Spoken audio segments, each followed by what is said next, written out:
Yes, we are into the second week of the postseason, down to just 8 teams now, and the business end of the season.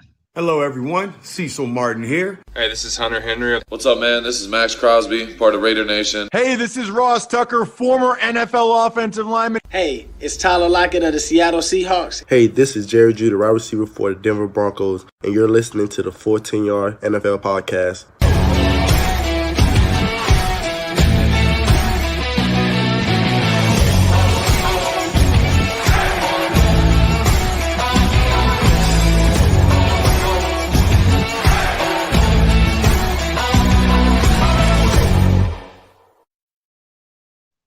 For a moment, then I completely forgot as to how many teams are actually left. So is the NFL postseason. But 6 games to recap this weekend, Steve. It's just you and I together this week. You had a bye going into this round. Sean has been eliminated thanks to a last-second interception by work.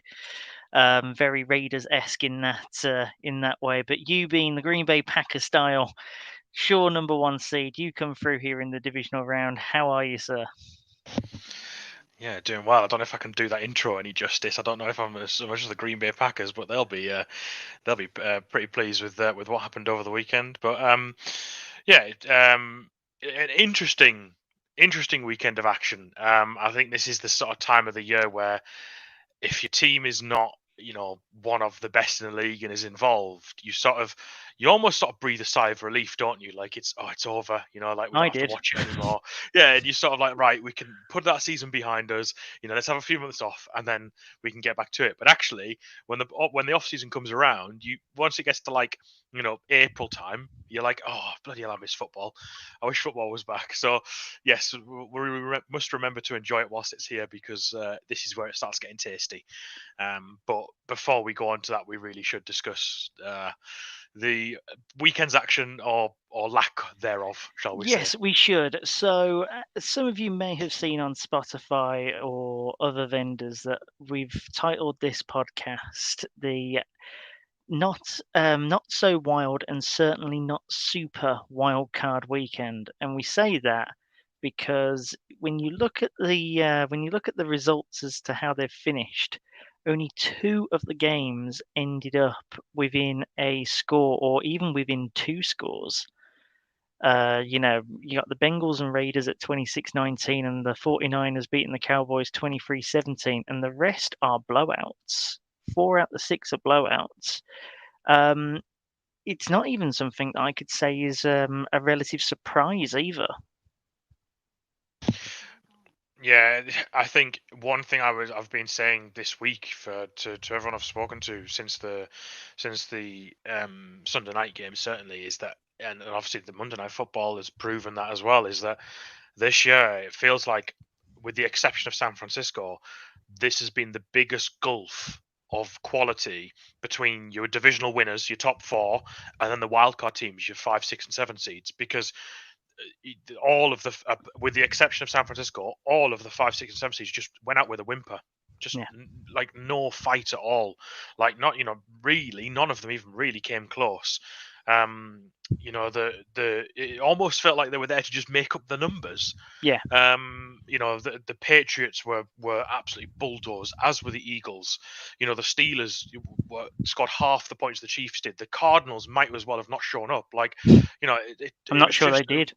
Yeah, exactly. It was a really sort of poor showing, and it makes you sort of think to yourself. And I often think this, a lot of people told me, obviously we all know I'm an Eagles fan. A lot of people said, you should be thankful that you're even in the playoffs. Getting to the dance is the most important thing. But I thought to myself, if you get there and you get into the playoffs, even as a 7 seed, if you just get in, you're in the door. But then you get absolutely blown out first, wildcard weekend, and you go home, being embarrassed by the opponent you play. What's the difference between the Eagles and, let's say, like the Chargers or the Saints, who finished with the same or similar record and just didn't quite make it in, when the Eagles just got embarrassed on the road at Tampa Bay? So it was an interesting weekend. It's almost disappointing that we didn't see any other upsets apart from the Niners. and pretty much everyone. I would be surprised if there's many people's brackets that are out of, that weren't thinking with their heart like I was with the Eagles. But there's a lot of brackets that are probably still going to be active after these results. Yeah, is your bracket still active?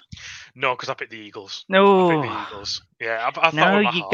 go with your head with the bracket. Go with your I head with the know, bracket with and my your heart. heart elsewhere. So you end up with something. Mine's completely active. I thought that the 49ers were going to beat Dallas last week. As I said in the pod, there's always going to be one. Yeah. At least. So you never go all home games. You always pick one or two on the road. And I felt like there had to be a second road team in there. And the only other one I could have thought was the Raiders. So, in terms of how it sort of went this week, I'm not too surprised by it. But when you actually look at the game in general, Bengals Raiders, realistically, apart from that final drive, the Raiders weren't anywhere near close to Cincinnati, really, since he just sort of took their foot off the gas. Yeah, and again, the Raiders sort of seemed like they were there to just make up the numbers. No one really ever thought that the Raiders would beat the Bengals. The Bengals are in sort of red hot form. I think the Bengals are one of the teams coming into this playoff run where you're like, oh, I don't really want to play the Bengals because they're in real good form at the moment, and they proved it. They got the job done. They did what they needed to do. Do you know what is wild? I found out that is Derek Carr's first playoff appearance in, I think it's 7 seasons in Las Vegas and Auckland. First playoff appearance because he broke his leg, didn't he, in week 16 or 17, whatever it was. And Connor Cook, when they were on red hot form, he ended up breaking his leg, and it was heartbreaking at the time, even for a neutral. Because that Raiders team was good, and they had Connor Cook come in, and he was dreadful. Bless him. He was a sort of I think he was a drafted that year, wasn't he? So he was never going to win a playoff game. But I remember feeling like if Derek Carr hadn't gone down, that Raiders team could have done something that year. But his first playoff appearance in 7 years, and out with a whimper. Well, it's funny that you bring this up at the top of the show. That there's a lot of talk about the general sort of vibe of this year's wildcard weekend. Are you saying that you are, there's been quite a debate on Twitter, for example, that the 7th seeds was a bad idea? Are you in that camp? I mean, I don't know, because it wasn't just the 7 seeds who were bad. Like the 7 seeds in the NFC was the Eagles, who, yes, weren't great. I absolutely hold the hands up there. But the 7 seeds in the AFC was the was it the Steelers? Was the Steelers, yeah. It was the Steelers, yeah. So, I mean, the Steelers obviously played against the Chiefs. But, I mean, if you're the 7 seed, you're going to be playing the 2nd seed. And the 2nd seed is going to have a sort of an 11 or a 12 win record, probably. Now we're in 17-game seasons. So, especially when a 7 seed can get in on 9 wins, and the 2 seed can get in on 12, sometimes 11. They're going to be better teams, and so it's going to take a lot to be an upset. And that's why there's seedings. I like the idea that there are more games, so it gives more chance of teams to get in. But like you said, if those teams getting in are just there to make up the numbers, and actually they're never ever going to beat, a serious contender, then why? Yeah, like you say, why do we have it? Like before they expanded to 7 seeds, when was the last time a 6 seed went to the Super Bowl? I don't know if it's happened at any time recently. I think it was the Giants, because I think we've had this conversation previously, and I think it was the Giants back in 11. I think so it doesn't happen very often, and obviously you're not expecting it to. That if you scrape into the playoffs, you obviously lost enough games that you are a beatable team, but the playoffs is a different beast, and I thoroughly believe that playoff football is a different game. And I think the good example of that is the Cardinals-Rams game. Like the Cardinals beat the Rams earlier this season and looked good doing it, and the Rams have had this stuttering offense with Matt Stafford throwing all kinds of interceptions everywhere, and yet Tuesday morning our time it went all back to normal, and the Rams were up 28-0 at one point. They were.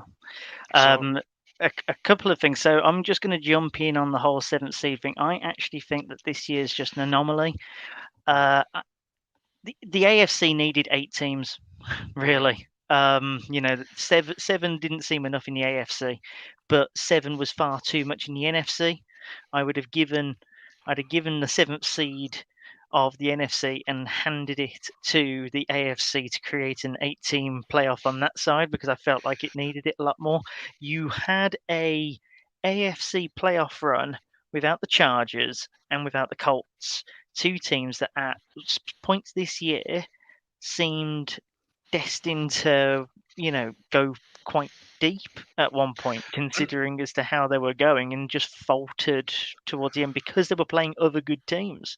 Yeah, and what's wild as well is that if you'd replace the Steelers with, let's say, like a Chargers or a Ravens or even a Browns, with all due respect, like I think any of those teams gives the Chiefs a better game. Any of them, I think certainly the Chargers, they're in the divisional rivals. They've had some good matchups this year. Like, obviously it may not have gone out that way. Chargers Chiefs was written in stone at one point. If the Colts had just done their job, then it was practically written in stone. Yeah, so I think maybe it's not necessarily having 7 teams from each side. Maybe it's the fact that a couple of teams couldn't get across the line and actually cost themselves a spot in the playoffs. Yeah. And so actually teams that perhaps, weren't quite as deserving have ended up getting in. Yeah, the AFC shot itself in the foot. Yeah, it really did. I said that last week and I maintain it. You look at some of those Steelers performances through this season, and obviously, I won't get wax lyrical about Mike Tomlin again because we all know my thoughts on him. He's such a good coach, and he's got them at 9 wins. But if you look at some of those performances this season, that Steelers team doesn't deserve to be anywhere near the playoffs. No, but yet they still do it. They got in, they got in, and that's an easy game for the Chiefs, just like the Eagles was an easy game for Tampa. So yeah, I think I agree with you. I don't disagree that there's 7 seeds. I think it's good that we get extra games and it's more exciting, but I think this year was just a bit of an anomaly, and we've got a couple of teams in there that perhaps probably didn't deserve to be in there. Yeah, so here's 3 things for you before we start talking about the games. Number 1, the 7th seeds last year were the Colts losing narrowly to Buffalo 27-24, and the Bears losing 21-9 to New Orleans in the Nickelodeon game, I think that was last year. Mitch Trubisky obviously being the not reigning anymore, but the first ever, the inaugural MVP in typical Nickelodeon style now, we can say. The last 6th seed wild card to win the Super Bowl was the Steelers against the Seahawks. So that's the last time that that they won. Yeah, that's 2010, I believe that was. Super Bowl. I can't do Roman numerals. Yeah, I can't do Roman numerals there, and it won't even tell me. 2006. That's when it was. 2006.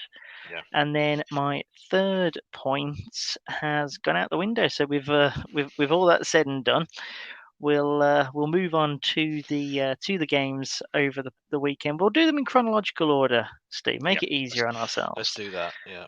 So, first of all, we go to the jungle in Cincinnati. It's the only place it could probably be called a jungle in Cincinnati. But the Bengals sort of, they did their business early on against the Raiders and were able to hold out 26-19. What did you make of, first of all, do you think that the Bengals were worth the hype, for example, of the start of this game? And do you think that they've come out of it the same, better, worse off? Because for me, it was a lot closer than it said, even though they seem to have it all wrapped up by half.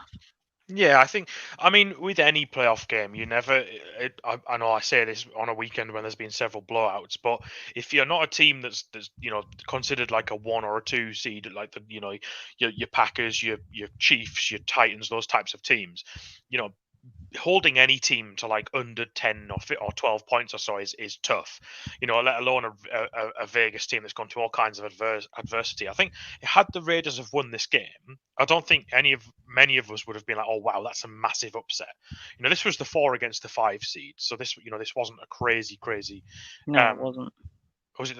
Yeah. So no. Adine, it wasn't a. It wasn't a crazy. Yeah, it wasn't mismatch. A crazy outcome. Yeah, mismatch. So they still won by a whole score, and like you said, they weren't earlier. They weren't the Raiders weren't really challenging until the fourth quarter.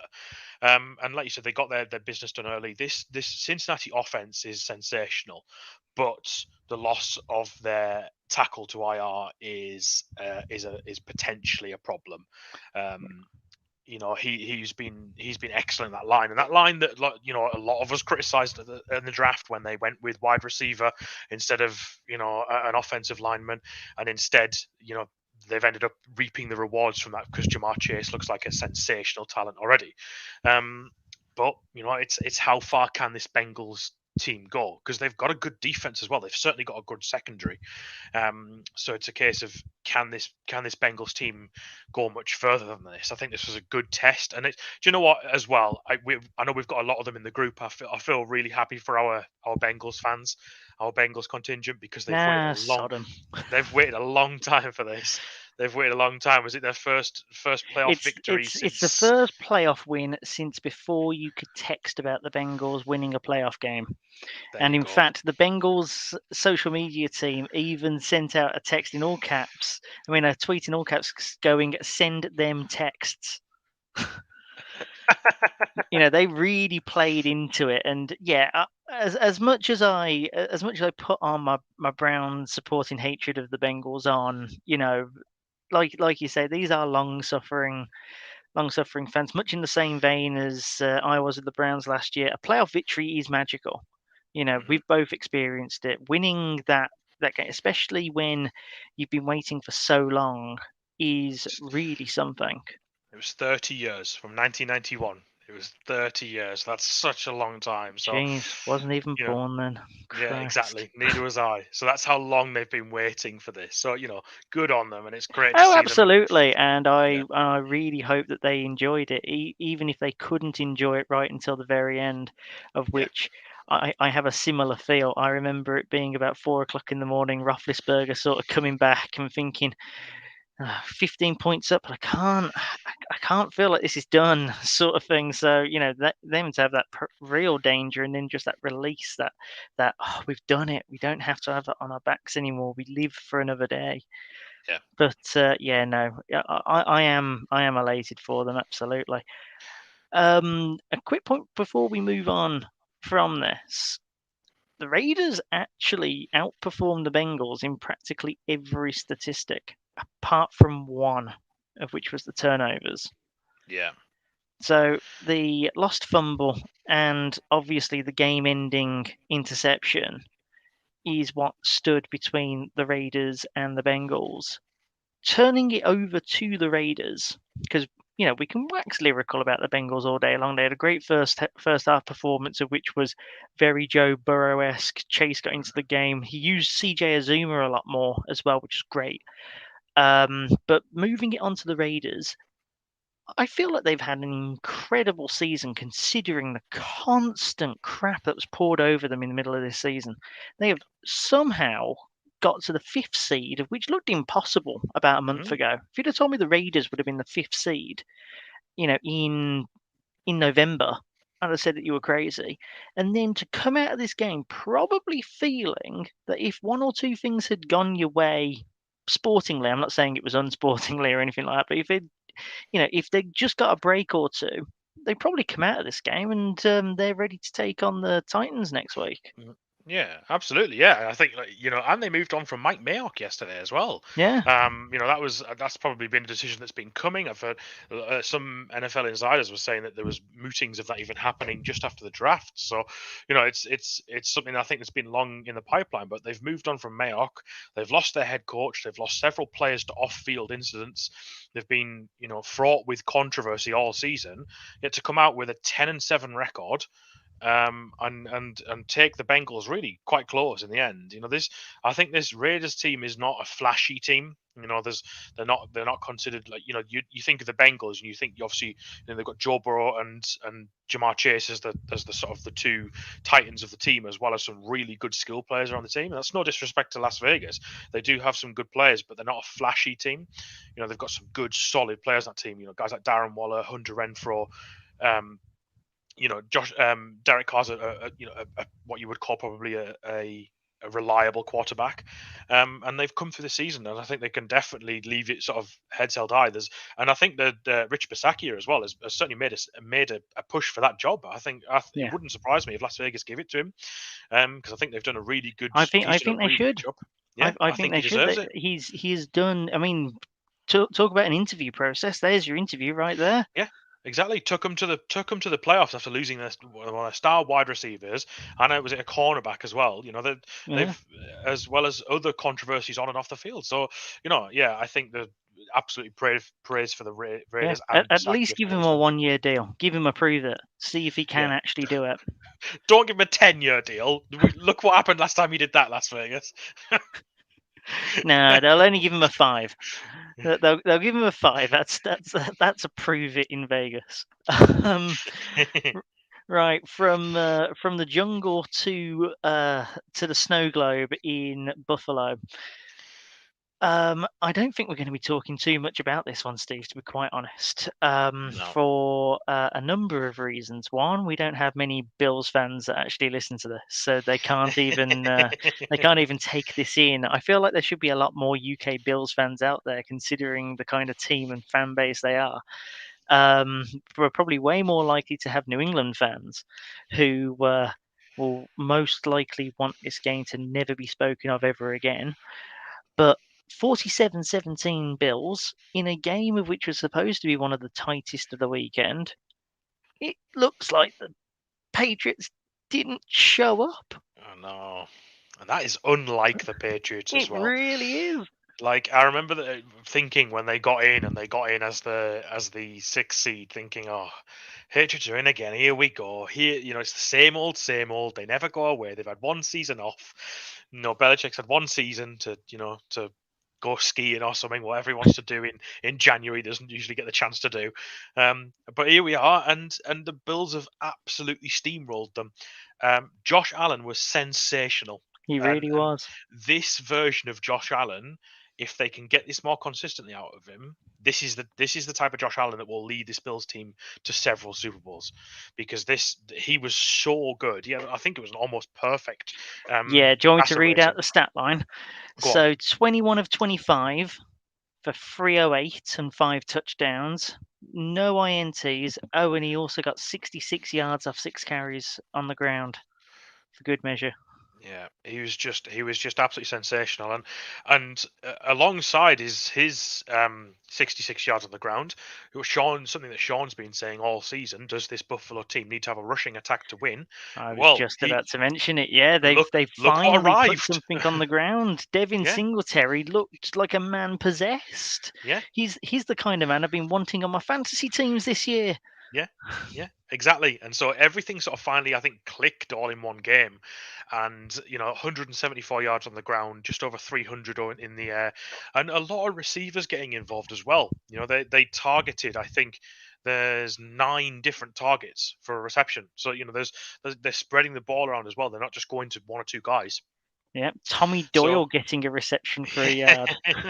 That's when you know that you're really digging into it. Reggie Gillum getting 1 for 4 yards. Exactly. Yeah, exactly. And yeah, this was just an all-round excellent performance from Buffalo, and this really cemented them after having a bit of an up and down season. I think they lost some games where it was like, oh, Christ, if you really want to be going for the 1 or the 2 seed in the AFC, you can't be losing that game. The game against New York certainly springs to mind. Yeah.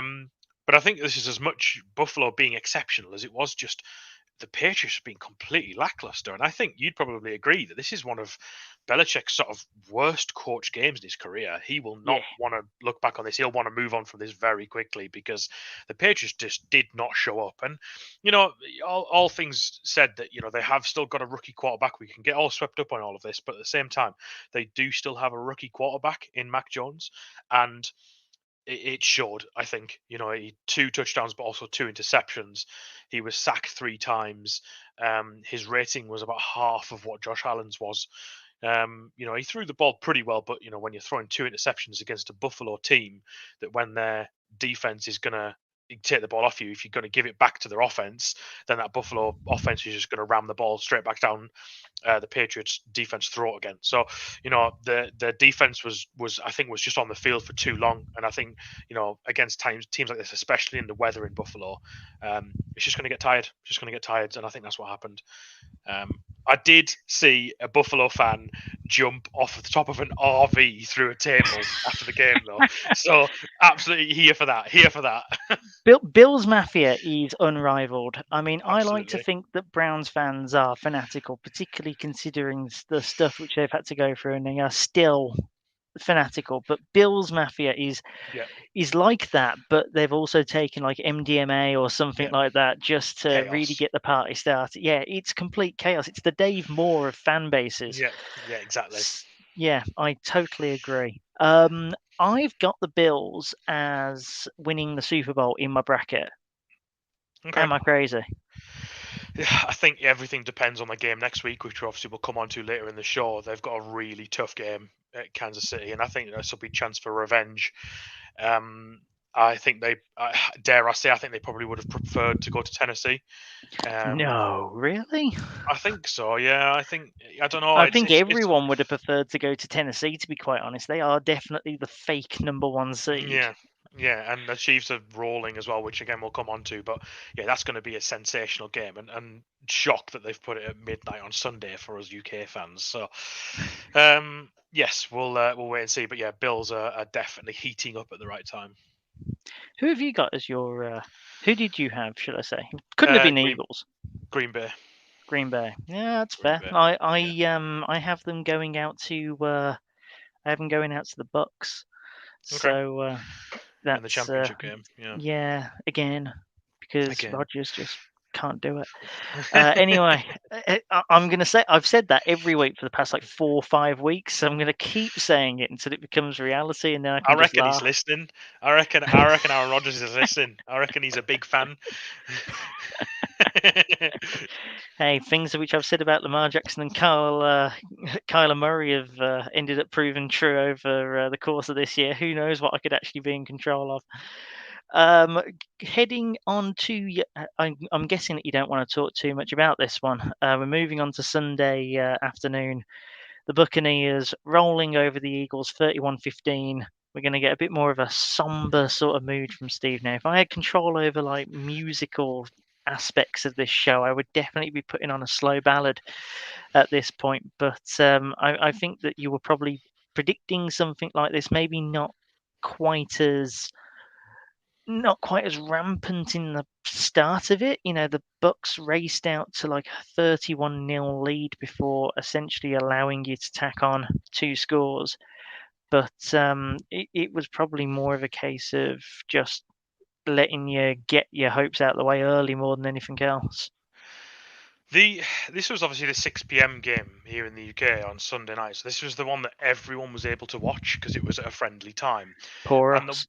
Exactly. And the worst thing about this is I think, as a fan of your team, you always want to bet on them, and you always want to think that they're gonna sort of come through, no matter how they're ranked or what they're sort of predicted to do. You always want to back them, and I even thought this Eagles rushing offense is the best in the league. They've proven that they can put up numbers, even against good rushing defenses like the Saints, like they did in Week 12. So they've proven that they can do that. But obviously, a lot of other things have got to fall into place, and you are still playing Tom Brady. So, a lot of things have got to fall into place. A lot of dominoes have got to fall in the right way for the Eagles to come out of that. But I still thought they could do it. And the worst thing about it all is that in reality, I still, were the Eagles ever really going to beat Tampa Bay? No, probably not, really, in reality. But it's the way that they lost. It's the way that they just rolled over. And, this game was over in the first quarter when Tampa Bay got the ball first. They marched down the field and scored a touchdown. It's Tom Brady. It's what he does. Okay, fine. Let's answer back straight away. The Eagles' first drive, what do? 3 and out. 3 and out straight away. Straight away, we're punting. It's a killer against Tampa. the punter shanks one and it goes out at the Tampa 42. So straight away you give him good field position. All he's got to do is get 30 yards for a field goal, even, but he doesn't do that. He goes down the field again, and it's 14 zip in the matter of about 7 minutes. And when you give yourself that type of uphill battle against the best quarterback to ever play the game, you're always going to come out underneath, always. And this 31-15 is not representative of what this game was like. Like you said, there was a couple of sort of garbage time touchdowns in the fourth quarter that the Eagles put on. That 31-3 would probably be more of a representation of this game. And it's just frustrating because the Eagles have players. They really do. I've watched this team all season. They've got the best offensive line in football. That rushing attack is excellent when they mix different guys in and they do different sort of schemes and RPOs and all that sort of thing, along with Jalen Hurts, who's got his own wheels and can move himself. So they are not without skilled players and people in positions, especially even through the air, like Devonta Smith and Dallas Goedert have proven they're good players. But when you allow that Buccaneers offense to just do what it wants, and they were even missing key guys like Godwin wasn't there. Obviously, Antonio Brown's not there. And their top two running backs were out as well. So they were missing key guys on offense, and they still just made it look so easy. And then when the defense did start playing in the third and fourth quarter, they sacked Tom Brady 4 times. When they did start playing, the offense just couldn't get anything done. So frustrating, really frustrating way to go out. Like I said at the top of the show, like it doesn't really feel any better than teams that just narrowly missed out on the playoffs, because all we did was go to Tampa Bay and get absolutely slaughtered by Tom Brady. Personally, I'd prefer to just miss out, but it's not in your control that you missed out. Yeah.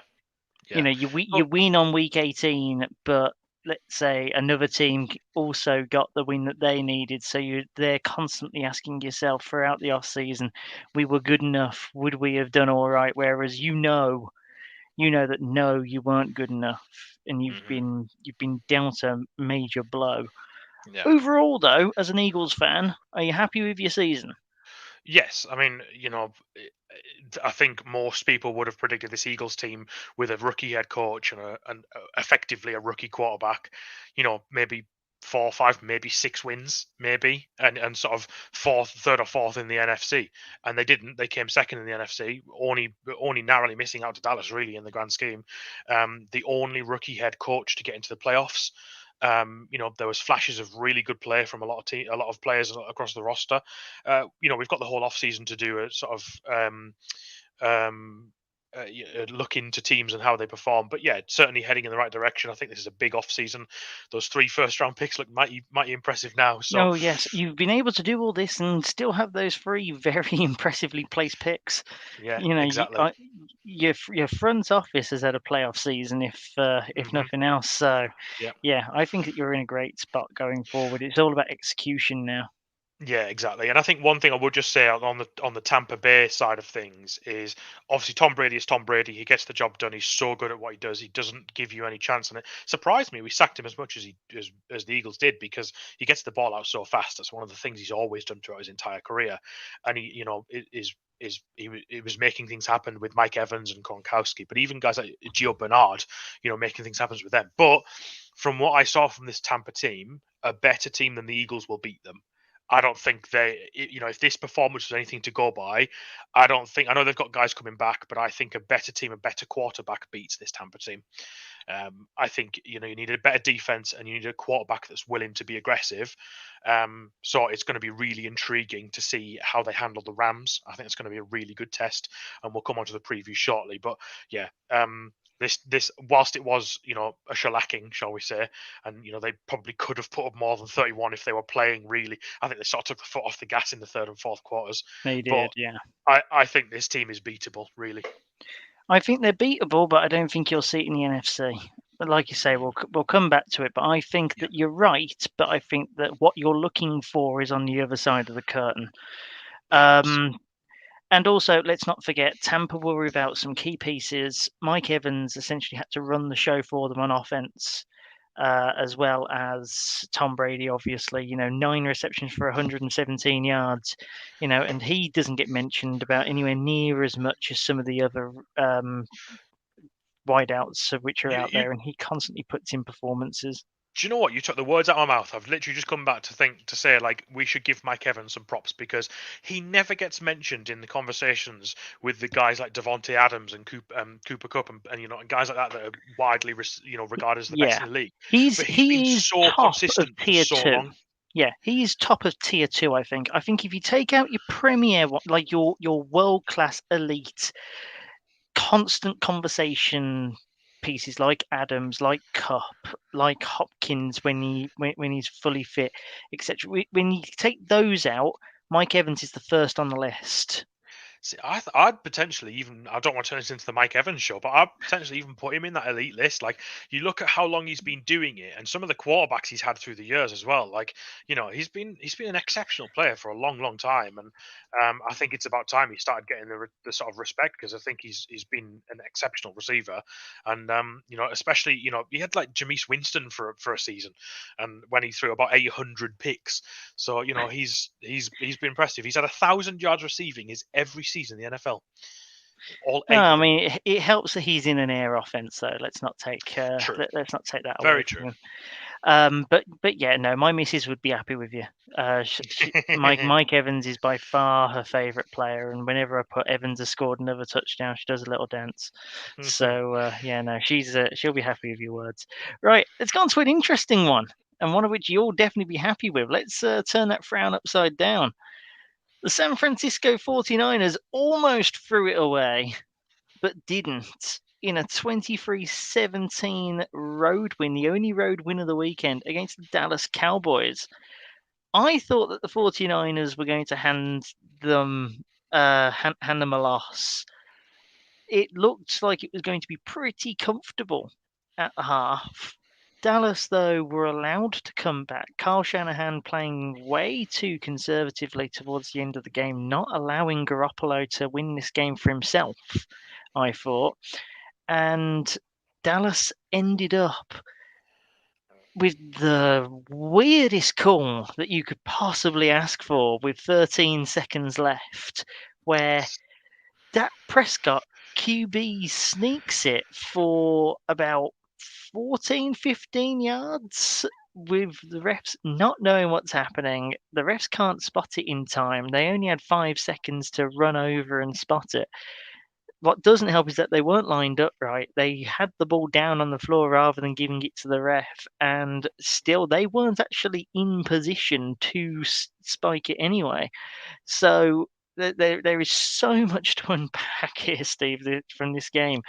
I mean, the moments well before that were quite something in of themselves, weren't they? What an ending! What an ending to a game! What an ending! Yeah, what a game! It had everything. It really was a good game, and I think we've got to give commiserations to Tim, our fearless leader, who is probably fed up and sick to death of these Dallas Cowboys. I was absolutely loving it, especially some of the shots they were getting of the fans in the crowd just crying, which was terrific. Have you seen before you carry on? Have you seen the Stephen A. Smith video?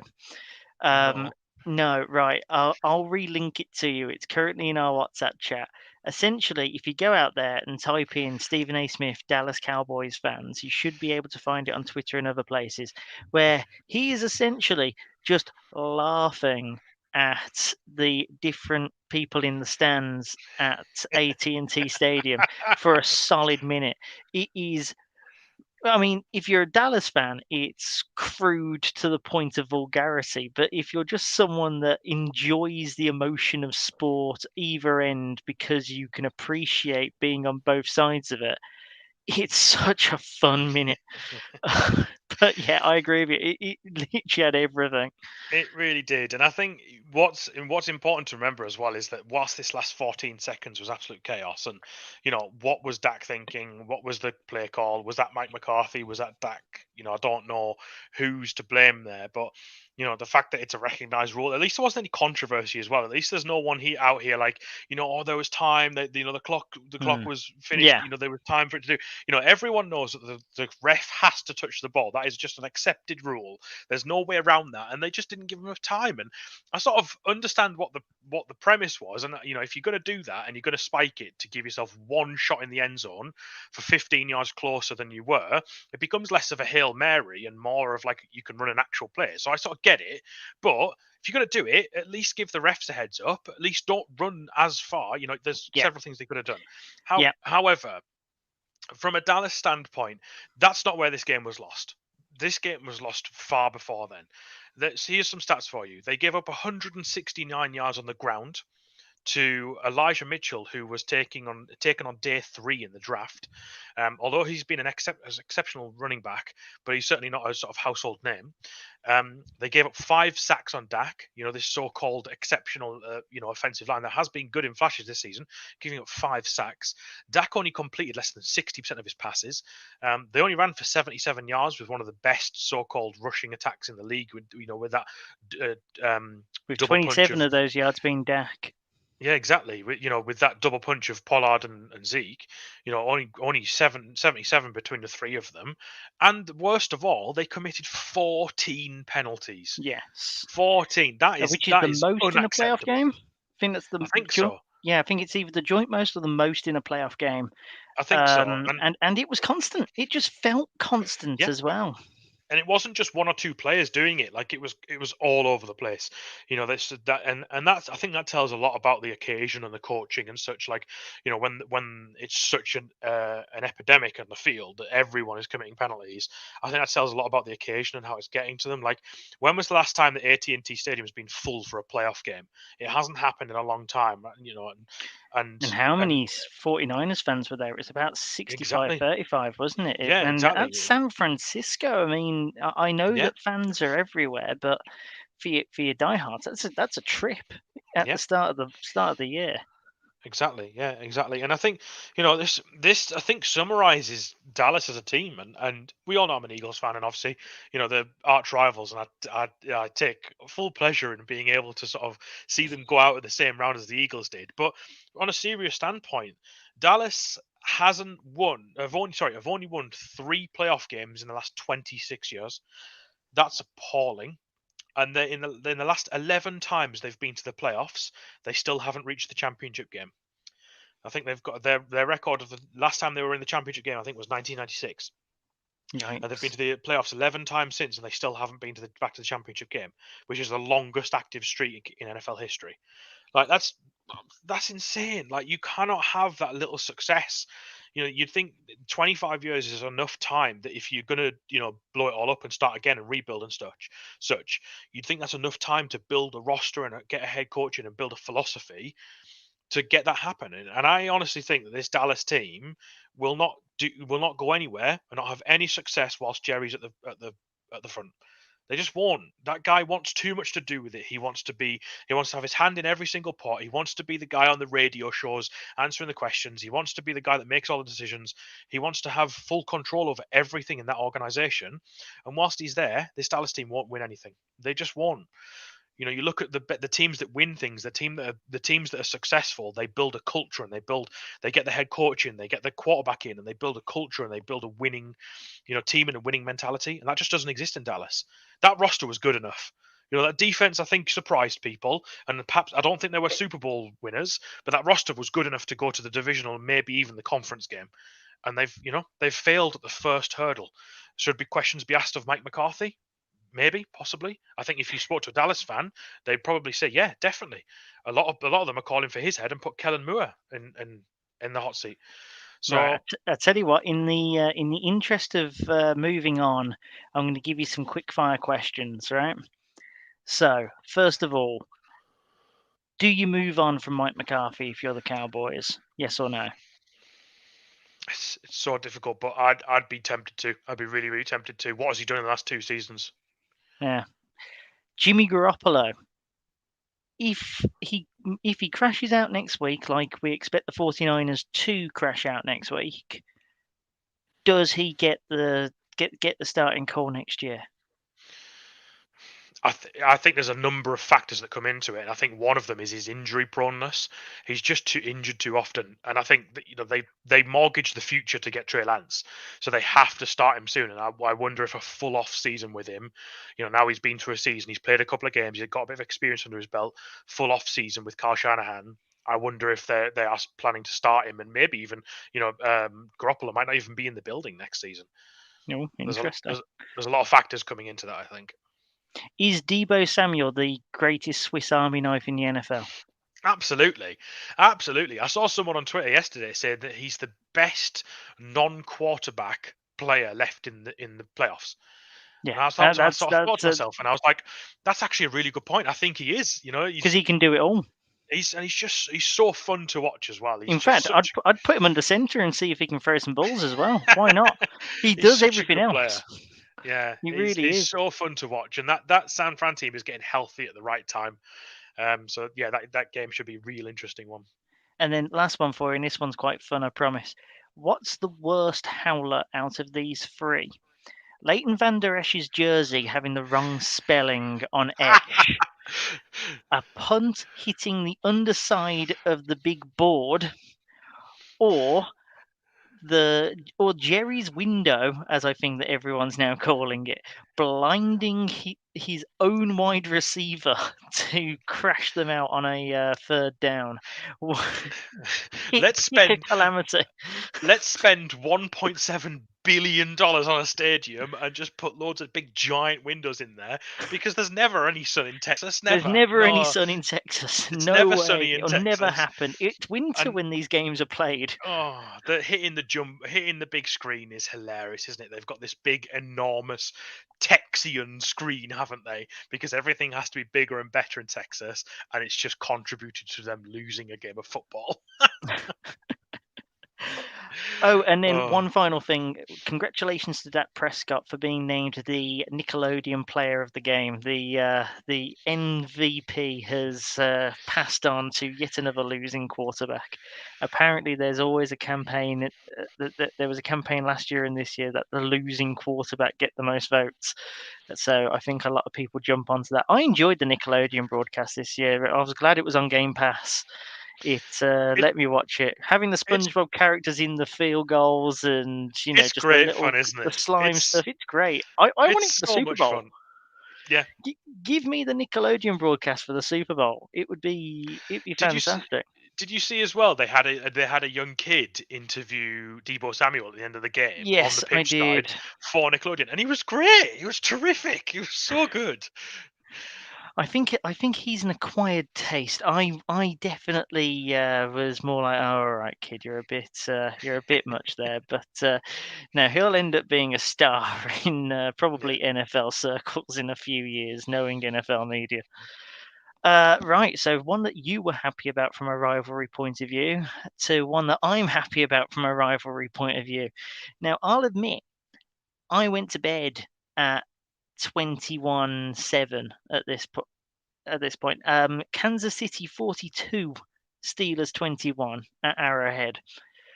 Ben Roethlisberger was a bystander, which is exactly how I like him. Let's put it this way. Najee Harris got 29 yards on the ground. If Najee Harris is going to have that little of an impact in the game, then you are going to lose if you're the Pittsburgh Steelers in 2022 and got Ben Roethlisberger under center. I think that Ben actually did all right to get 215 yards, but realistically, let's face it, a fair bit of that was stat padding towards the end. Kansas ran riot eventually. TJ Watt did as much as he could on defense to hold them at the start, but with this Kansas offense being the way it is at the moment, you can only hold them off for a certain amount of time before you need your guys to do the business. And 30 from 39 for 404 yards, 5 touchdowns, and an interception. What of a Travis Kelce getting 108 yards from 5 receptions. Game over. Does this really need talking about? And he threw a touchdown pass as well. Travis And he Kelce, threw a touchdown pass. which apparently he's always wanted to do. Because did you see that his mum, obviously Jason Kelce's brother, centre for the Eagles, his mum was in Tampa to watch the Eagles-Bucks game.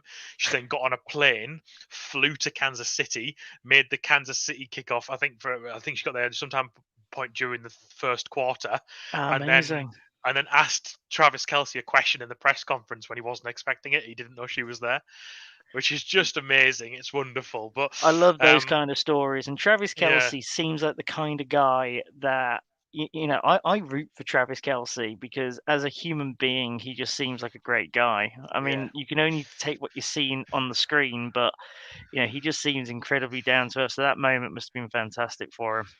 Yeah, and like you say, this Chiefs offense ran riot. 400 passing yards is impressive in any game, and yeah, I think this Chiefs team is, like I said, with a couple are heating up. The Steelers their defense is pretty good, but I think they were never really gonna beat the Chiefs, especially in Arrowhead. And again, I know we've talked about it previously, but that's probably going to be Big Ben's last game, and so it's interesting to see what's going to happen in Pittsburgh in the off season, because I think there's going to be a lot of decisions to be made. I swear to God, if I have to listen to one more Big Ben flipping pomp and circumstance type thing, I swear I will throw my television. I did with Tony Romo a few years ago. Oh yeah, I can imagine. It's just. I mean, I had to listen about it at the Browns game because it was his last game at Heinz Field. Then I had to listen about it because I was watching them and the Ravens, hoping that the Ravens would win, just to put us into fourth. So I had to listen to all of it again. Then I had to listen to it for a third time. Even though luckily I was still watching the Dallas game, so I missed half of it. But NBC still wanted to rub the frigging salt in. Like, no, but I don't care about him. He wasn't going to do anything in this game. He's probably gone now, and so you don't have to listen to it anymore. But you know what they're going to do? They're going to draft someone probably, of which means that all you're going to hear is about the fact that he isn't Ben Roethlisberger or that he could become the next. No. Positive vibes, they're gone. I don't have to look at TJ Watt's face for the rest of the season either, of which is a plus as well. And also, TJ Watt still, he calls the interception in the first half. He's undisputed Defensive Player of the Year. Absolutely deserves it. That Steelers defense is definitely what they should be basing their team around. I can look past my partisanship to see that the Steelers defense is scary as shit, and that TJ Watt is. I feel like they should start double teaming him a hell of a lot more. I feel like for some reason, maybe it's just the fact he doesn't look overly menacing or something like that he doesn't get double teamed, but he seems to get away from pressure very easily. Just on the Steelers as well, TJ Watt is an exceptional talent, and he's equaled the record this year, which is incredible. But on the Steelers, one guy that's not going to come out of this season with too much pride is a certain Juju Smith-Schuster, who took a 1-year prove-it deal and just hasn't proved it. He's not really going to have a market this year, is he? He's going to end up on the Browns somehow. I've already seen some mock-ups of him in a Browns jersey, and I'm not here for it at all. Please, for the love of God, Andrew Berry, if you are as clever as you say you are, just steer clear of that freak show, because that's the last thing that I need to see is a flipping logo dances in a goddamn Browns jersey. But yeah, no, you're right. He's not proved it. He's done the complete opposite. I feel like he was always going to be in a losing position anyway, because you can't trust Big Ben to actually throw. In fact, we should start calling him Little Ben at this rate, because his arm definitely isn't big anymore. So you've always got that as well. I felt like it was something doomed from the start. And also, couldn't Juju have gone to the Chiefs this year? Weren't the Chiefs one of the ones on the table? I know the Eagles put an offer in for him, but I think there's a couple of teams that were definitely in for him. But yeah, he went back to Pittsburgh and was very uninspiring. Very indeed. Speaking of uninspiring, let's talk about Kyler Murray. Seamless transition there. A seamless transition that I have been waiting 3 months for. 3 months I've been waiting for this moment. Kyler Murray showed just how overrated he truly is. He completely choked in a 34-11 crushing loss to the Rams. And I say crushing loss because, put it this way, I watched the game in 40 having no idea as to who won the game. I almost packed it up after 20 minutes thinking, well, this is done. I couldn't even keep me entertained for the 20 minutes because it was done. And Kyler Murray's stat sheet here, 19 from 34 for 137 yards and 2 interceptions. One of those interceptions being in his own end zone, where, whilst escaping from a safety, shovel passes it directly to a linebacker. What? Yeah.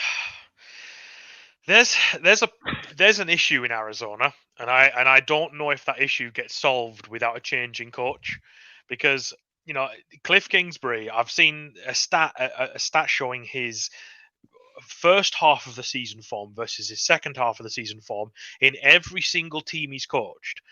And his second half of the season form is like decidedly worse. Like, there was a time this season when the Cardinals were above and beyond the best team in the league. Like, they were, I think, 11-0, whatever their record was at the time. They were certainly the longest unbeaten team.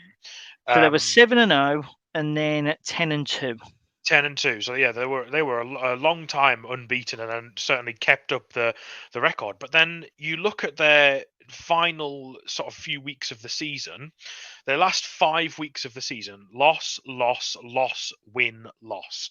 Like, they lost 4 out of 5 of their last five games, and then go straight out of the playoffs in a whimper of a loss to the Rams. Now, again, it's difficult when you play a divisional opponent in the wild card. I've said this before. There should be something that prevents it, because I think you should want to be playing someone that you don't play like twice a season, every single season. And I think there is something to be said to that. But this just shows, and some of their losses this season, they lost to the Panthers, they lost to the Lions. That last game of the season when they lost to the Seahawks, with all due respect, the Seahawks were not a good team this year. They shouldn't be losing that game. And they've just crumbled away. And last night, nothing worked. They got nothing going. Like 137 yards in the air. And that's without the Rams secondary. The Rams had no secondary. And in fact, the whole talk was going to be about, can Kyler Murray torch the back of the defense, because there is no back of the defense. Yeah. And the answer to that is decidedly no. You just gifted it to them instead.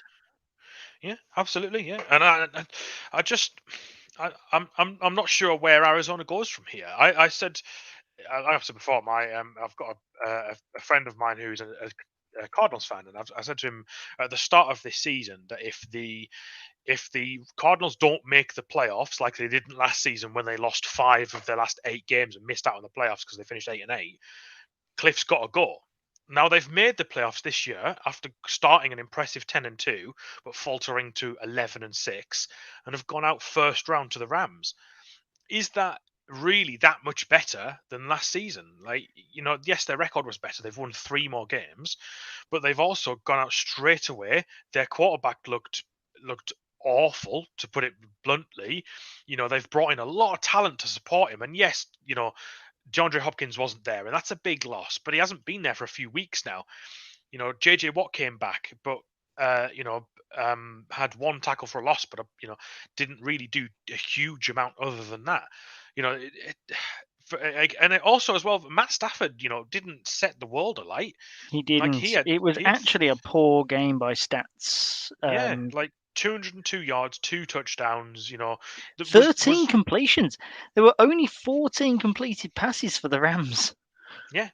They didn't throw the ball a huge amount, and that it shows that perhaps this game was there for Arizona if they really wanted it, if their defense had stepped up a bit more, prevented some of these touchdowns, and then they got something going on offense. I think this game was definitely there to be won, and I don't know where the Cardinals go from here. I don't know what the answer is, but flipping it over, Matt Stafford's first playoff win in 13 years in the NFL. And didn't even need to try.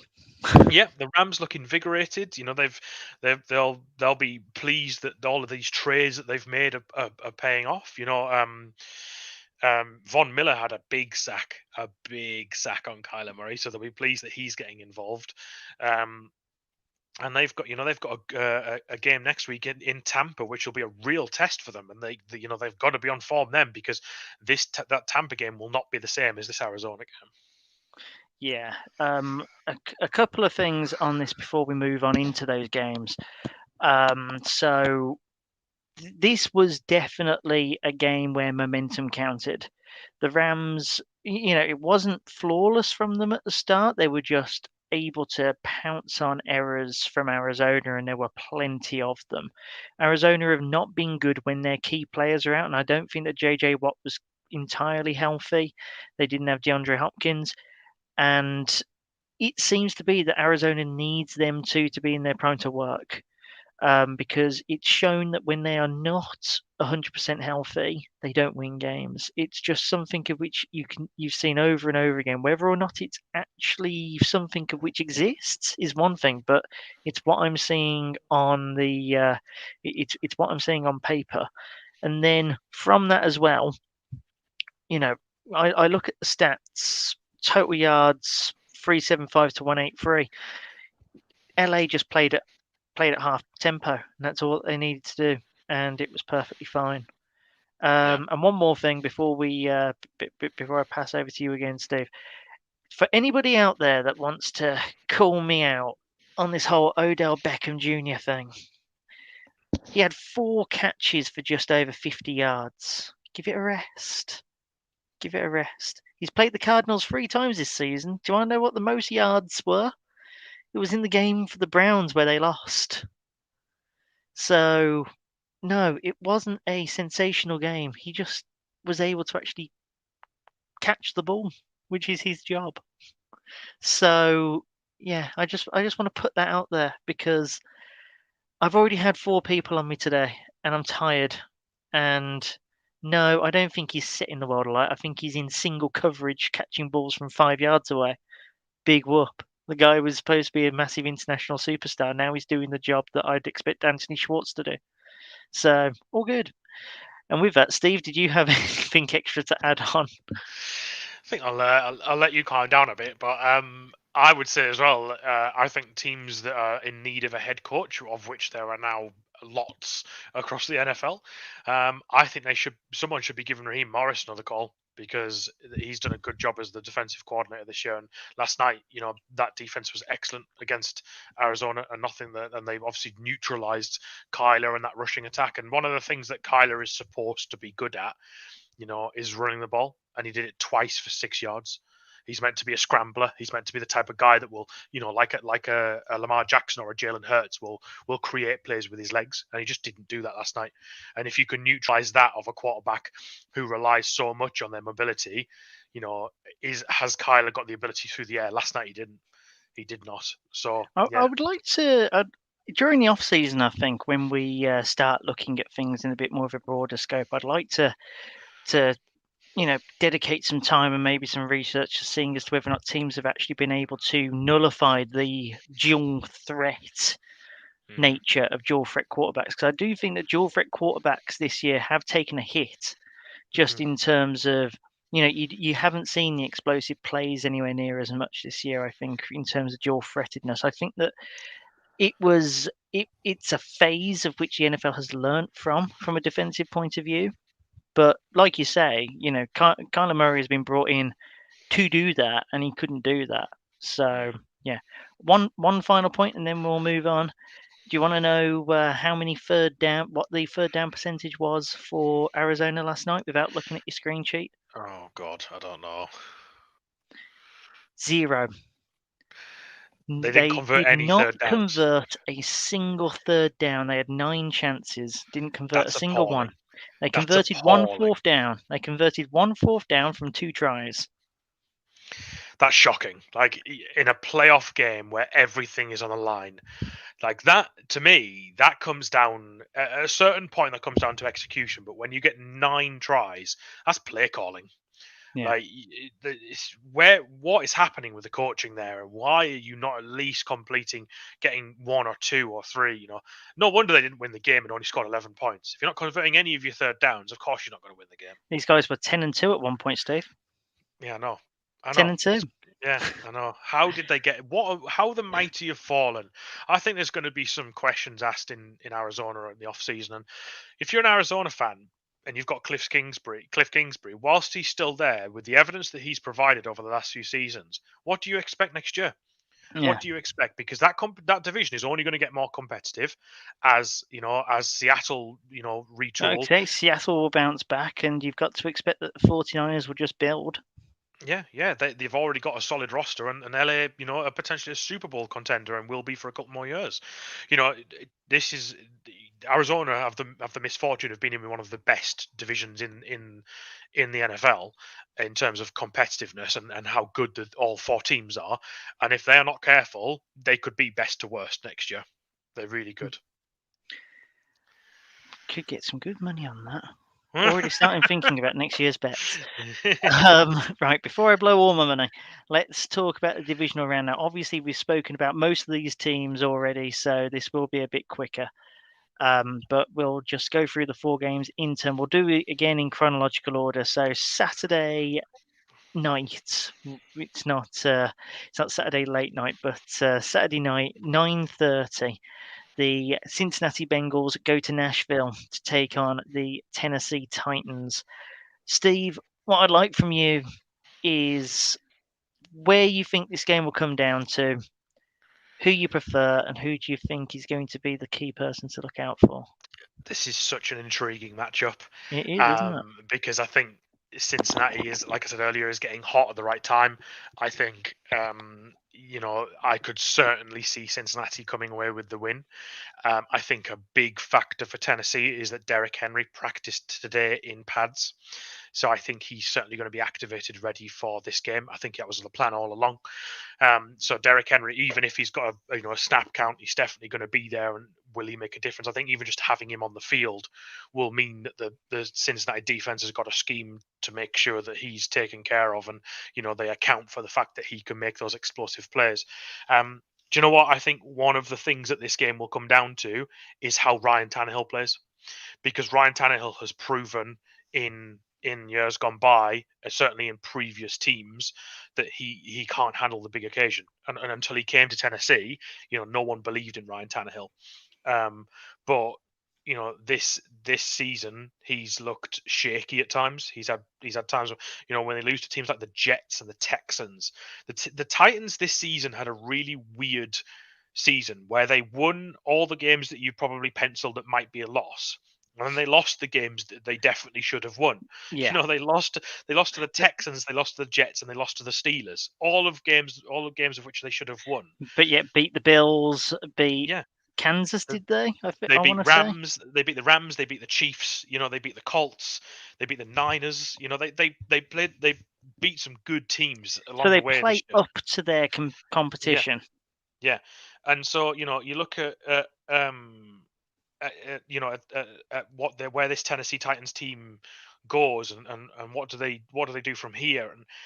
And they will probably be very pleased that they're getting the Bengals rather than the Chiefs or Buffalo, the Bills. Or the Bills. I think they'll be pleased, with no disrespect to Cincinnati. I think they'll definitely be pleased that they're getting Joe Burrow and co coming into town rather than Josh Allen or Patrick Mahomes. But that's by no means to say this is going to be a walkover. No. I think if you look at the 4 games that we've got this weekend, I think this has probably got the biggest chance for an upset, for an away team victory. I think this is probably the one that's probably going to stand most chance of it happening. So much depends on how Tannehill plays, and if they can disrupt him, and get him to throw incomplete passes and maybe an interception or 2, then that could really turn this game on its head. But again, a lot is also going to depend on that line. Losing that offensive tackle, I forget his name. Losing the offensive tackle is a big loss for Cincinnati. Trey Hendrickson. So Trey Hendrickson is on concussion protocol. Larry Ogunjobi is Ogunjobi is the one who's out. Yes, yeah. Ogunjobi, their offensive defensive tackle. I beg your pardon, not offensive tackle. So having that on the defensive line. I beg your pardon. Sorry, not the offensive line. Don't worry, you're is forgiven. is again going to make it potentially difficult to disrupt Tannehill. But is Tannehill going to succumb to the pressure? He certainly did last year in the playoffs. So it'll be interesting to see how he does this year, this time around. Yeah, I look at this, and the first thing I think is the Bengals have just beaten the Raiders. I look at the Titans and I think, are they better or worse than the Raiders right now? And at the moment, I'd probably put that at a dead heat. I think that the only real difference between this and the Raiders game is the fact that it's in Nashville rather than in Cincinnati, of which will obviously help. I don't think that there is a massive home field advantage in Tennessee. It's definitely not one of these places where you tack on an extra few points because of the because you're going home to Tennessee. But I think it will have some pull. I think that Ogunjobi being out does make life harder, not so much to allow Tannehill in the game, but more that if Derrick Henry is going to be released, he's going to have a weaker line to, there will be more holes for him. Yeah. I just wonder if it's maybe too early for Henry. Whether Henry would even be able to actually get up to any kind of speed this off season, even if they made it through to the Super Bowl, would Henry actually, be the guy to run you to the Lombardi? I personally don't see it. Watch me get proved wrong as he runs for 140 yards on Saturday night. But there's not a lot in it. I personally prefer the Bengals squad at the moment. I think that their roster's better. I think that the quarterback's better. I'd even say that rushing, really, do I want a 50% Henry or do I want what the Bengals are offering? And I'd probably side with the Bengals. So it's going to be tight. I think that this one definitely, I like the fact that you called it an away win and not an upset, because I don't see the Bengals winning as an upset. No. I think that they definitely cover. I mean, it's only like 3 or 3.5, of which the Titans are currently favoured by. I reckon that they should definitely cover the game, and they could well come out with the win, and that makes me want to throw up. But I do think that the Bengals have a great chance of getting into the divisional round. In terms of what you say about Titans being glad it's not the Chiefs or the Bills, absolutely. Because if the Bengals play like they did in the second half against the Raiders, at any point, the Titans can definitely come back and bite you in the ass, and that's what they'll be looking for. Yeah, I think, and what you said, sort of in regards to an upset, I think we're at the point now where there is no such thing as an upset anymore. These are the 8 best teams in the NFL. Like Packers, 49ers. Packers, 49ers. I think that would be an upset. I mean, yeah, possibly, but I think any one of these teams could now certainly go to the championship game. So, I think we're past the point. Of course, they could go to the championship game. All they have to do is win. Yeah, exactly. So I don't think that's necessarily an upset. But again, like look at last season as well. Like last season, the Titans played the Ravens in the first round of the playoffs, and they lost 20-13. And Tannehill threw only for 165 yards. Don't think that's going to be enough to get it done this weekend. So I think he's going to have to be better. Will Derrick Henry be fit enough, like you say, to make an impact? How will that Tennessee rushing attack cope without him? This game could come down to the defenses. It could come down to whichever defense plays better. And I think we know that Cincinnati has a good defense, especially that secondary. They're going to miss potentially a couple of players on that defensive line, as we've discussed. But yeah, I think it's going to be a tight matchup. I think this could be the closest game of the weekend. And yeah, don't be surprised if Cincinnati come away with a victory. And could you imagine, after 30 years of no victories in the playoffs, they then go to the AFC Championship game? That would be pretty special. It would, especially considering their drought. I'd also say that it'd be pretty good for the Titans as well. I think that they've had quite a spell without being in the conference game as well. So yeah, definitely one to look out for there. Then we come to the late offering on Sunday morning / Saturday late night, and it is the 49ers travelling to Lambeau. Now, I've really enjoyed the 49ers run to this point. I do think that the Packers are different gravy. Yeah. I do think that the run ends here. I think that quarterback far better in Aaron Rodgers. The wide receivers, you got Devontae Adams. Lazard is playing out of his mind. Even Valdez-Scantling is probably the best wide receiver 3 in the league. Odell Beckham excluded. Then you look at the defense. The Packers' defense is always worth keeping in mind, especially if you're playing against Jimmy Garoppolo. I don't see. The only way in which I see a 49ers win is if the game of which I believe that these two played earlier in the season, it was quite close towards the end. And it was only because of a rally. Yeah, and it was because of a rally towards the end that the 49ers kept it close. If they can harness that and bring it in, then they've got a chance. But personally, I only see this going one way. What do you think? Yeah, I think I agree with you. I think this has got a Packers win written all over it, and I know I've just talked about there being no such thing as an upset. I think, this San Francisco team has just gone into Dallas and come away with the victory. I think they've proven that they deserve to be where they are, and so from that perspective, if they do go into Lambeau and beat Green Bay, I don't think that consists as an upset. I think a team that is, has really come along. From especially when you consider this team last season, all the injuries they had and all the problems they had, they've come a long way since then. And they've got good players. You forget about some of the players that San Francisco have got. George Kittle is a monster at tight end. They've got Deebo Samuel, other playmakers on offense. Brandon Ayuk is a good receiver. He's coming along this season. They've got some decent rushing attack as well. But even on the defense, they've got some excellent players on defense. And if they can hold Rodgers, I think that's going to be the big question: is can their defense be a sort of bend but don't break style, and can they hold him, and can they, this is Aaron Rodgers we're talking about, is one of the best to play the game, and sometimes he just grabs a game by the scruff of its neck and just has his way with it, and I think that could be the case here because he's just so good. And do the San Francisco 49ers have enough to keep him under wraps? I don't necessarily think so.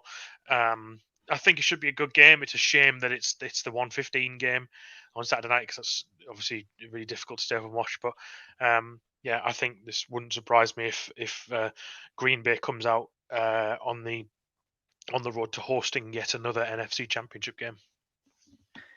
Yeah. So in that case, then are you seeing a Packers victory here despite those thoughts? Yeah, I think so. Yeah, I think that, like I said, although this 49ers team have got skill, I think the Packers are just too good. I think that obviously Rodgers accounts for so much more, and we've just talked about Garoppolo and his drawbacks and some of the limitations that he has. If you compare the two in the regular season, Garoppolo had 20 touchdowns and 12 interceptions. Rodgers had 37 touchdowns and 4 interceptions.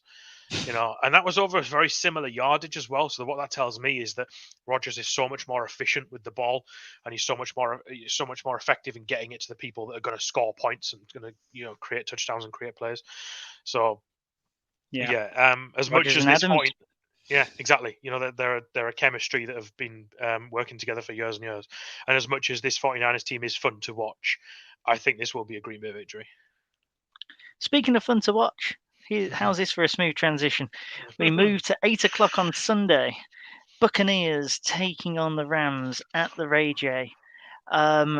So I look at this. I think back to the first few weeks of the season where the Rams hosted the Buccaneers and took them to task, and everyone was quite shocked at the time. But it was at that moment where you thought this could easily be a championship game in of itself. It was definitely looking that way.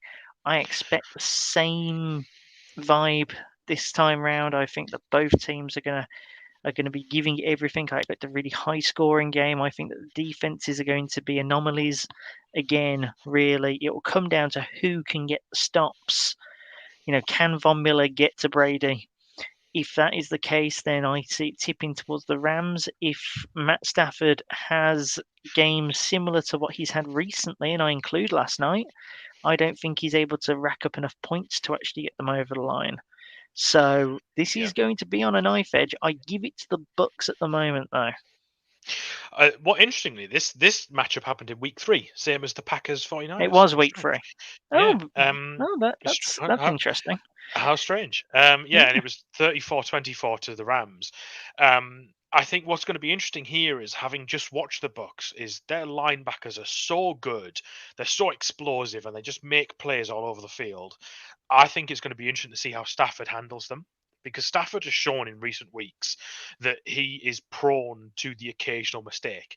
He had that game a couple of weeks back, I think it was week 17, where he was throwing interceptions left and right. It was against the Ravens, that's right, where he was throwing interceptions left and right, and it's like he didn't even want to win the game, and they eventually won it in the last play of the game. He has that in him, and he's just shown, obviously, he can win a playoff game, and he's got it. And the Sean McVay style of coaching and sort of aggressive sort of offense is going to get this Rams team far. But have they got enough to beat the Bucks? I don't know. And the Bucks, if they come away again with another performance like they did this week against the Eagles, I could easily see them rolling over the Rams. And I think it is going to be a lot about how Stafford deals with that Bucks secondary and that Bucks just defense in general. If they can take him down, if they can get to him, and if they can get in his face and maybe get a turnover early, get in his head, I think this game could turn on its head. But again, another home game for Tampa Bay. Do you know, last week was the first home game that Tampa Bay has hosted in the playoffs, aside from the Super Bowl that they've won, which is crazy. Just crazy. in that stadium, anyway. Yeah, that's mad. So you're telling me that the Ray J last year, the Super Bowl was their first home playoff game, and that doesn't even count because it's a neutral ground? I think so. As far as I'm aware, yeah. There's a stat like that in the Eagles game, which is quite something, isn't it? Yeah. It really is. I enjoy that. I like your little stats there. Those kind of stats can stay. And speaking of things that can stay, I could have this matchup pretty much every single year. Chiefs-Bills is the 11:30 Sunday night. This is the one, isn't it? This is the one. This is the one that I saw at one point. It was potentially the wild card weekend game, and I was just licking my lips, thinking, "Yes, let's go, let's do it." It ended up not being so for obvious reasons, but Bills going into Arrowhead, personally, although it's not on Sky or any other betting company at the moment, I have the Bills being slight favourites there. They did it earlier in the season. They went to Arrowhead in week 7, I think it was, or 6, and won comfortably, 38-20. This was in the midst of Kansas City's awful streak. It was part of the clueless Kansas season, Yeah, so I think it was week 6, and at this point, Kansas City was 2-3. So, this has happened again this season. It's another rematch that's already happened once this season, and it's just, I think it's two of the best teams in the NFL currently. Obviously, the Chiefs' defense has shown that it's got faults. Just like the Bills' offense has. So I think they could potentially neutralize each other. If the Bills can rush the ball like they did last week, I think the Bills can win this as well. I really do. And the Bills will be out for revenge after last year as well. So I think there's a good chance that the Bills could be, real hyped up after that emphatic win last week against the Patriots and be wanting revenge. They've already beaten them once in the regular season. There's a blueprint for it. Yes, the Chiefs are a better team now than they were in week 6. But, the Bills need, if Josh Allen wants to be sort of taken seriously as an elite quarterback, sooner or later they're going to have to start beating really good teams in the playoffs. And this is it. This is their first test. With all due respect to New England, this is their first test against a really good team where they think they've got a chance. And if they falter here, then same old. Yeah. There's no reason not to. There's no reason not to. Exactly. The Chiefs have lost to good teams this year, and at all points of the season. Their loss to the Bengals a few weeks back shows that. Yeah. That if you take on the Chiefs, you can win. This Chiefs is definitely not the 2019 Chiefs or the 2020 Chiefs. No way. They are different, and they are not as good, not as explosive as they usually have been in the past. Now, that's not to say that they won't run riot. And I was going to say, let's flip the script in a second or two, because I do want to give them some love. But and I'm certainly not saying that they're not going to, because they have the playmakers that can do that. Tyreek Hill, all it takes is a Patrick Mahomes or throw it down there. Tyreek will be down there somewhere, and all of a sudden it's a 76-yard touchdown. That's all it takes. So this is going to be a really interesting game. It's just a shame that it's at 11:30 on Sunday night, because I think this is the game that everyone wants to watch this weekend. I will take the sleep deprivation. I think so too. It finishes at 2:30. Sod it. That'll be fine. I can deal with a 2:30 bedtime. That'll be fine. It's the 1:15 on Saturday night that I'm a little bit iffy on, because I don't feel like Packers 49ers is worth it.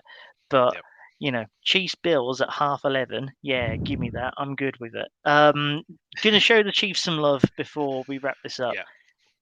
There is a reason as to why they're the number 2 seed in the AFC, despite their terrible start to the season. This team is clicking. You can tell that even in adversity, they're able to get their shit together and actually pull out the wins if needs be, or they'll go on a run. Against the Steelers last week, there was one point where they were terrible, but then something just clicked. They just clicked and they were like, right, let's go. And they reeled off, I think it was like 3 touchdowns or 4 touchdowns in the space of 10 minutes on the game clock. They can just do that. So the Bills have to watch out for that if they're going to do it, because if they get on a roll, then this game will be gone. And it's how the Chiefs have beaten the Bills in the past. They will just pick up this really weird, almost unassuming bout of momentum and just roll with it. And especially at Arrowhead, it's incredibly loud and all the rest of it. The Chiefs, if they can pick that up, they'll win the game. If not, Josh Allen definitely has a chance to do it and to pull off the upset in quotation marks. I think I'd go as far to say as I think the winner of this game goes to the Super Bowl. I think. Yes. And that's no disrespect to the other two teams on the side of the AFC. I think these two teams are the best in the AFC at the moment. I agree that I think that depending on how Henry plays, I think Tennessee is like a fake 1 seed. They are. They got there by complete circumstance. Yeah, and I think, it almost would be better if it was the Bills against the Titans and the Chiefs hosting the Bengals, because then we do have a chance of that Bills-Chiefs sort of AFC Championship game. But, everyone's got their own merit, so then again, it's good to have it this way. I think the last 2 conference games in the AFC have been Chiefs-Bills. So, the fact that can't be the case this year, I mean, you look at it in English football when the FA Cup allows you to have 2 championship teams, play each other, and Premier League teams playing a Premier League team. It means that at least one can get into the next round of the cup. You look at it that way, and it's definitely not on that ilk, because obviously the Titans and Bengals can match the Chiefs or the Bills on their day. Yeah, but you want at least one of the Chiefs and the Bills in there. Yeah, it's definitely not written, though. I would say, it's, I say that I think that one of them will go to the Super Bowl. Whoever wins out of Cincinnati and Tennessee will be well up for the game against one of these two. Yeah, absolutely. But it's another tier above, and also you can look at the games prior. You can say, the Bengals beat the Chiefs, and the Titans beat the Bills, but postseason teams are different. It's a completely different ball game. Everything goes up an extra 20%, even though your body's given up an extra 50%. So, there is so much more to it than that. Yep. And I think that's something of which we are both appreciating here. Steve, it's coming on to almost the time where the 4th official would put up the board for injury time, but we're going to get out of here just before that. We're going to be like the referee in the AFCON and blow a little early, and just hope that nobody notices. Oh, God, I still can't get over that. That's got to be the funniest. It's got to be the funniest thing for a major tournament as well. Anyway, I'm not going to do that. Steve, great to have you on as always, bud. Thanks very much for filling the role of 2 men tonight. with Steve having crashed out due to a workplace interception. Good to see you after your bye. You better be on next week as well. Let's just say we'll leave you with this. I think let's just hope that the divisional weekend is better than the Super Ultra Mega Wildcard weekend. Yes. Of which somehow we still got about 90 minutes of conversation out of. So there was definitely enough to talk about. So we'll be back next week for about 2.5 hours worth of divisional roundup and conference previews before our 5-hour Super Bowl coverage. No, I think that would murder me. Check out the full10yards.co.uk website for Sean's game balls this week. I can't tell you as to who he's chosen because I've yet to look myself. I'm going to assume that Josh Allen has won the Offensive Player of the Week, and if he hasn't and he's gone for Joe Burrow, then you can tell that that's just clear Bengals bias. As to the rest of our coverage, we'll have previews up towards the end of this week. So keep an eye out for that on our Twitter pages or the website. The betting pod will be back towards the end of the week as well. That's it from me. I'm Josh, and Steve has been my ever humble and honest statistician, shall we say. And we look forward to his views next week and the week after because we're not giving him another bye. Can't do without him for too long. Steve, thanks very much, mate. We've been the Full 10 Yards.